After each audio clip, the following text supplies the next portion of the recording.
Ancient times में आप सबका फिर से स्वागत है। मैं इब्राहिम आपके साथ। शहर बेंगलुरु की मारूफ शख्सियत कराटे अजीज़ की बीवी पर हुई नाइंसाफ़ी। जी हाँ दोस्तों, कराटे अजीज़ जो शहर बेंगलुरु के एक मारूफ शख्सियत हैं, जो कांग्रेस पार्टी से बिलोंग करते हैं, उनकी मौत के बाद उनके बीवी के साथ हुई नाइंसाफ़ी। किस तरह से नाइंसाफ़ी हुई है, किसने इनको धोखा दिया है, क्या हालात पेश आए हैं, आइए जानते हैं उनकी बीवी से।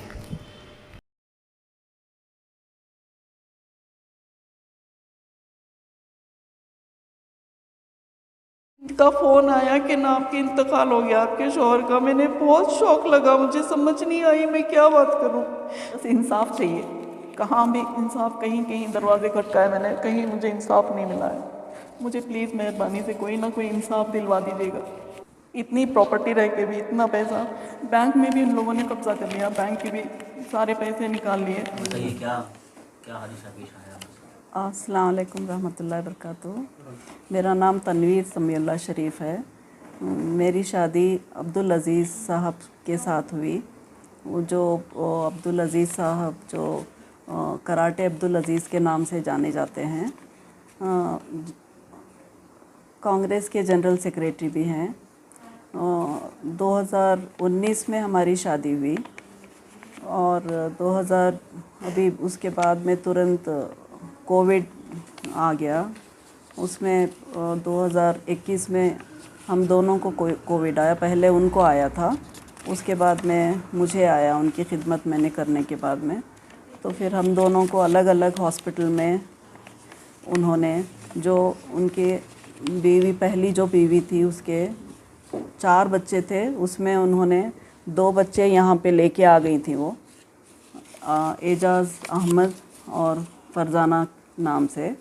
और उसके बाद में उनके बहन की बेटी, जो बहन को 4-5 लड़कियां हो गई, तो इसके लिए उन्होंने एक बेटी शगुफ्ता बोल के एक बेटी को लेके आई। तो मेरे शौहर के ऊपर कोई ये नहीं था, तो वो उनके पे बोझ डाल के सारे तमाशे कर रहे थे वो लोग। जैसे मेरी शादी हुई उसके बाद में ये लोग हम दोनों को खुश रहने नहीं देते थे, हमेशा हम दोनों को तकलीफ़ देते। और मैं इतना भी बोलती थी कि ना कुछ भी उनके ज़िम्मेदारियां दे दो आप, बोला तो नहीं, वो ज़िम्मेदारी के लायक नहीं बोलते मेरे शौहर। फिर भी इनके इंतकाल के बाद में मुझे 40 दिन अंदर घर में बैठे रहना है बोल दिए। हमारी शादी हुई उस वक्त में कोई हमारा रेंटल घर पे रहते थे, किराए के घर पे। बाद में जैसे मैं हॉस्पिटल से आई तो देखे तो सारे सामान उन्होंने उठा लिया, टूटा फूटा सामान छोड़ के बाहर डाल के मुझे बाहर कर दिए। फिर मेरी घर वाले, मेरे भाई बहन, अम्मी, वो लोग आके मुझे अपने घर पे लेके आए। 40 दिन के बाद में वो लोग पूरे सारे घर के चाबियाँ, वसंत नगर में घर था वो कब्ज़ा कर लिए। फिर रॉबर्टसन रोड में घर लिया था इन्होंने मेरे लिए बोल के, वहाँ पे भी कब्ज़ा कर लिए वो लोग। मेरे लिए कुछ नहीं छोड़ा। सिटी सेंटर एक कॉम्प्लेक्स है हेब्बार्ड में, वहाँ पे जॉइंट वेंचर में उन्होंने बनाया था। अभी सुना है कि ना उसमें भी वो पूरी लैंड बेच डाली है। और वो असलम भाई, कितने बार मैं असलम भाई के पास भी गई कि ना कुछ इंसाफ करें बोल के। उन्होंने ठीक है, शरिये के हिसाब से हम लोग, आपके मेरे ससुराल वाले हैं, भाई बहन हैं, वो उनको भी लेके हम लोगों को इंसाफ करेंगे कह रहे थे। तो करने में फिर असलम भाई और उनके, मेरे शौहर के कुछ दोस्त हैं, उनके ख़िलाफ़ भी इन्होंने कंप्लेंट कर दिया। तो असलम भाई थोड़ा सा किनारा कशी कर लिए। फिर मेरे पास यहाँ कोई सपोर्ट के लिए नहीं रहे। बहुत परेशान रह गई, हमेशा परेशान थी। मेरे माँ बाप, मेरी माँ है, बाप तो नहीं है, मेरे माँ है, भाई बहन है, उन लोगों ने मेरा सहारा दिया। इतनी प्रॉपर्टी रह के भी, इतना पैसा बैंक में भी उन लोगों ने कब्ज़ा कर लिया, बैंक के भी सारे पैसे निकाल लिए। पुलिस में गई तो पुलिस में भी कोई मुझे मदद नहीं मिल रही है। पता नहीं इन लोगों ने वहाँ पे भी पैसा खिला के जाके बोलते हैं कि ना हम लोग बचपन से रह रहे हैं, वो लोग कभी बचपन से नहीं रहे हैं। झूठ बोल के उन लोगों ने सारे सर्टिफिकेट्स बना लिए हैं, झूठे हैं। जो भी वो लोग बोलते हैं सब झूठ बोलते हैं। मुझे बस इंसाफ चाहिए। कहाँ भी इंसाफ, कहीं कहीं दरवाजे खटकाए मैंने, कहीं मुझे इंसाफ नहीं मिला है। मुझे प्लीज़ मेहरबानी से कोई ना कोई इंसाफ दिलवा दीजिएगा। क्या नाम है आपके वो जो लोग हैं वहाँ पर, उनका नाम क्या है? उनकी बीवी का, पहले हस्बैंड का लड़का है, एजाज़ अहमद बोल के है, और वो लड़की फरजाना बोल के है। उन लोगों का तो कोई हक़ नहीं है, पहले हस्बैंड के हैं। और वो जो लड़की है दूसरी, शगुफ्ता बोल के, उसको भी उनकी बहन की लड़की को ला के रखे हैं। मगर इतना इन लोगों ने जुल्म किया है कि ना मेरे शौहर की भी खिदमत नहीं करते थे वो। जैसे मैं शादी करके आई तब से अब तक देखा है मैंने, ना मेरी शौहर की खिदमत की है। बाद में सुना है कि ना इवन वो उनकी बीवी की भी खिदमत नहीं करते थे वो लोग। सिर्फ वो लोग बैठ के खाना, वो क्या बोलते हैं, काम ना धाम, बैठ के खाने का ये लोगों ने सारा इंतज़ाम कर रहे थे। और इवन मेरे शौहर पे ब्लैक मैजिक किया था, सब लोग बताए हैं, हर एक इंसान बताया। इनके रिश्तेदार भी जानते हैं, इनके रिश्तेदार बॉम्बे में रहते हैं सारे, वो लोग भी मुझे फ़ोन करके बताते हैं कि ना ये लोग ब्लैक मैजिक करते हैं। इन लोगों की आदत ही है ये कि ना लोगों को फंसाना, खाना, यही इन लोगों का आदत है। मेरी शादी पहचान से और अरेंज मैरिज हुई थी, ऐसे कोई सीक्रेट नहीं कि ना हम लोगों ने नहीं मालूम, अरेंज मैरिज हुई थी हमारी। मैडम, ये जो एजाज है और उसकी जो बहन है, ये आपके हस्बैंड की पहली वाइफ के पहले हस्बैंड के बच्चे हैं तो नहीं है हक, मगर ये लोग पता नहीं क्यों इतना जुल्म करते हैं। जहाँ पे भी आपके ऊपर कोई हमला किया गया या हमला आपको किया टॉर्चर है, मारा है, मेरे पास वीडियो भी है, मेरा सारा सामान चुरा लिया, उसका भी वीडियो है मेरे पास। पुलिस को वो भी ले जाके बताया है मैंने, उसका भी कोई मुझे अभी तक इंसाफ नहीं मिला है। कौन सा पुलिस स्टेशन था? जयसी नगर पुलिस स्टेशन में दिया है। अभी वहाँ पे भी मैं आरटीआई डाल के अभी वहाँ पे भी कंप्लेंट वापस रीओपन करवा रही हूँ। इंशाल्लाह इंसाफ मिले, बस मैं चाहती हूँ कि ना मुझे इंसाफ मिले। क्या चाहिए मैडम आपको? बस जो बोलते हैं ना, इस्लाम में जो है जायज़ है वो मेरे को हक़ मुझे चाहिए। शरीयत के हिसाब से हक़ बनता है वो मुझे चाहिए। और मेरे शौहर के भाई बहन हैं, उन लोगों का हक़ बनता है। और इवन वो बहुत सारा, वो कौम के लिए बहुत सारा करना चाह रहे थे। मेरी भी बहुत ख्वाहिश थी कि ना हमेशा जो भी बोलते वो उनकी माँ के नाम से मदरसा खोलना। हाँ जी चलिए जी, मैं सामने खड़ी हूँ, चलो मैं बना के देती हूँ आपको, चलो हम लोग मिल के बनाएंगे। हमेशा यही हमारा इरादा होता था। आपके शौहर के जो भाई बहन हैं, रिश्तेदार हैं, वो कोई बीच में नहीं आया? वो आ रहे हैं, वो लोग ना बॉम्बे में हैं, कुछ लोग अभी उनके बड़े भाई का इंतकाल हो गया, उसमें वो लोग भी परेशान हैं।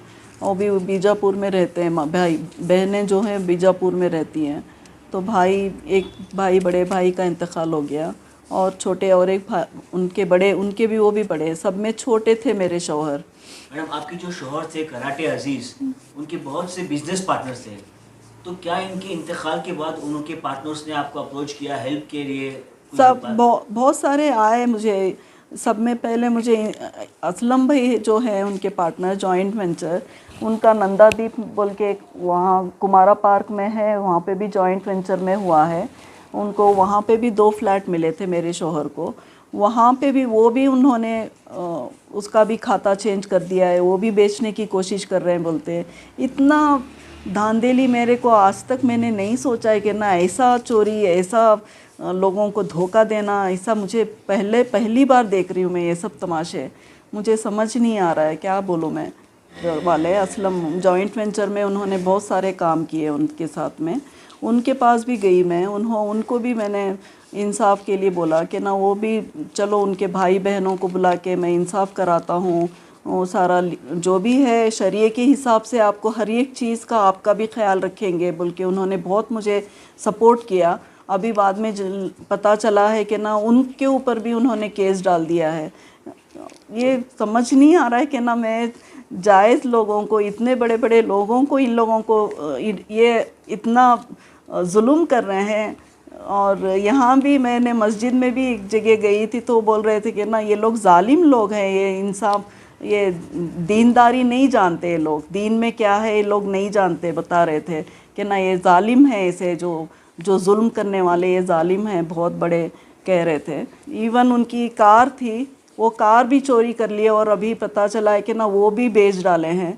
वो भी मेरे शौहर के, हर प्रॉपर्टी, कोई भी प्रॉपर्टी हो मेरे शौहर के नाम पे ही थी। अगर उनको देना होता तो उनके जिंदेपन पे उनके नाम कर देते थे, कोई नाम उन्होंने नहीं किया था, सारे उनके नाम, मेरे शौहर के नाम पे ही थे। गाड़ियाँ हो, कुछ भी हो, मेरे शौहर के नाम पे थे, मगर वो सब उन्होंने अपने नाम पे ट्रांसफ़र कर लिया, अपने नाम। नाइंसाफ़ है ये। नहीं, आपकी शादी जिस वक्त हुई थी ये तमाम बच्चे शादी में थे ना?